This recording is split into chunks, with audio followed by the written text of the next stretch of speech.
What's up, old school homies?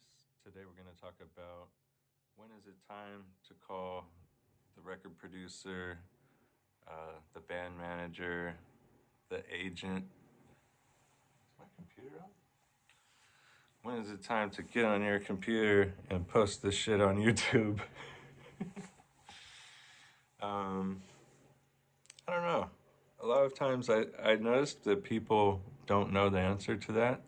I'm not going to say that I know the answer, but I am going to give you some perspective here. And this is going to come from common sense. Oh, yes. Music and authority. Those things don't mix. And this is basically where people go wrong, is they think that music was all about them. And then when it comes down to like performing for other people, you realize it would be better to give them what they want. And at that point, you realize I might have to change some of the things that I'm doing, or maybe take other people's advice, or stuff like that, which is all stipulating from a musician's perspective that they are the creator of their music and owner of it, and they don't want it to be manipulated in any way. So band managers, uh, or agents, record producers, anybody who takes authority over your music sort of gets a bad rap.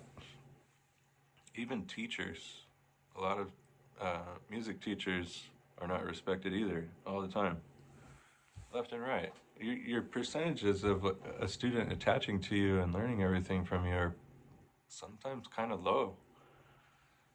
I'm not saying that I teach music, but I've seen other people, a lot of people, they try to take a lesson and then they quit, and then there's like, oh, that's not for me. It's where if they gave it a chance, maybe they would like learning music. But the same thing could be applied to other people that you let take control of your music, like a record producer or. But the problem is if you draw these boundaries in your mind, that's what they are. They're going to be boundaries that you don't want anybody else involved in your music. I feel the same way all the time, you know what I mean? But I started to realize that it was worse off not to try to get other people involved in my music, even though it was a total fail. It wasn't a total fail because I learned more and more than I ever thought I would learn. And I learned just by asking other people what they thought, or seeing the results that they had, which are usually nothing. Musicians sort of take this pessimistic stance that they're never going to make any money with music. Or, even people really close to me just try to tell me there's just not music and money mixed together. And they're wrong, and it sucks to tell them that. Or you try to tell people it would be great if you can make money off this, and they look at you like, don't ruin it for me, or saying things like that piss them off, or they just not feeling that. And I'm out there to say that eventually you might feel like making money off your music further down the line. Now, why did you feel that way far down the line? You know what I mean? And this is what I notice with musicians.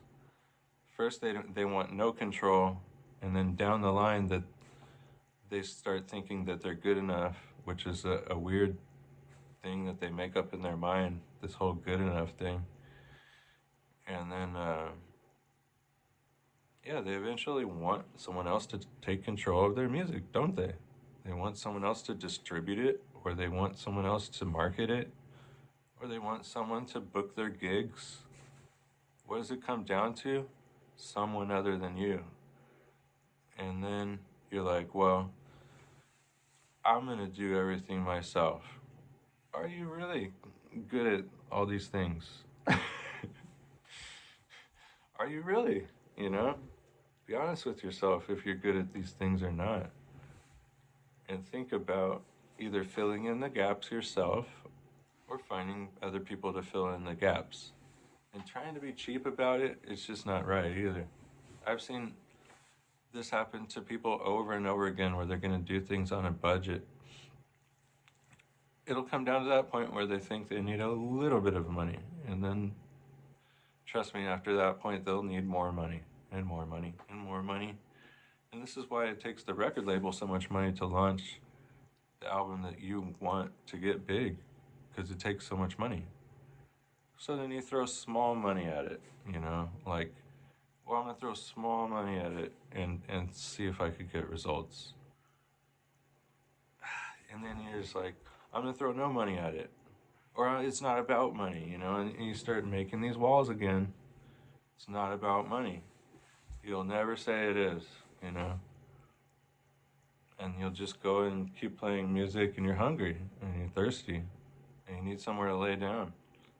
And then, you know, maybe someone else helps you with that. But it would be nice if you made money and you were able to fix these problems that you see arising. Maybe you want health insurance. Maybe you want a car. That's not a terrible thing to want, you know. Maybe you want a car or a house or something, you know. Who cares? You could have it if you want. Don't let other people draw barriers in your mind, and definitely don't draw your own barriers. But the first thing that I started to realize was that the earlier you draw these barriers, the more you're wasting your time where you could make experiences. You know what I mean? Like learning how to negotiate deals. Say you're just waiting for this big record deal, which aren't a big deal anymore. And you don't take any of these other steps trying to make small money off your music. You don't know how to negotiate. You negotiate once, and that's it. You know what I mean?